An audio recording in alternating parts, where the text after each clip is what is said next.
Hi, I'm Dr. Niaz, and I'm going to discuss the true message of Jesus and how Almighty God is still keeping his message intact. Jesus did not claim to be God.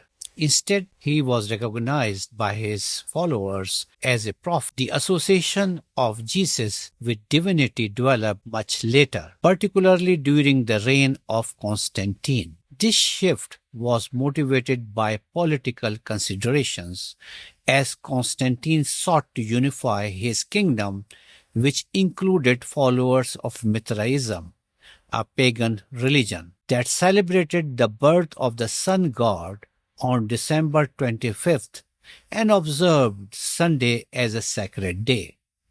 In order to create religious unity, Constantine aimed to align the figure of Jesus with elements familiar to pagan worshippers. Jesus completely separated himself from divinity. There are multiple examples mentioned in the Bible, and I have given you some references. He called himself Ben Adam over 80 times, which is a term meaning son of Adam or son of man. So he completely separated from any form of divinity. Constantine convened the Council of Nicaea in 325 CE.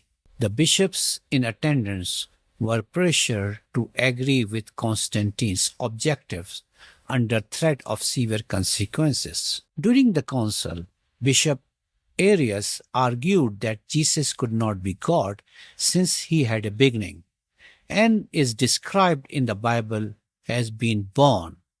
Bishop Arius suffered severe punishment and expelled from the kingdom. The reason of Jesus' divinity given was that he was begotten son, not made. He must share the same substance as the Father.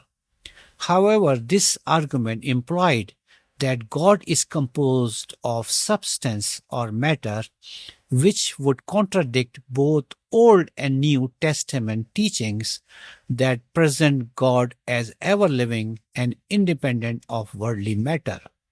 The term homoousios, meaning of the same substance, central to the debate, was a philosophical word not used by Jesus himself. Subsequently, the teaching of the Jesus was changed. So the Almighty God sent the final messengers, Prophet Muhammad, peace be upon him. He was giving Quran, and you will find in the Quran the true teaching of the Jesus. Please take a copy of Quran to discover this continuity.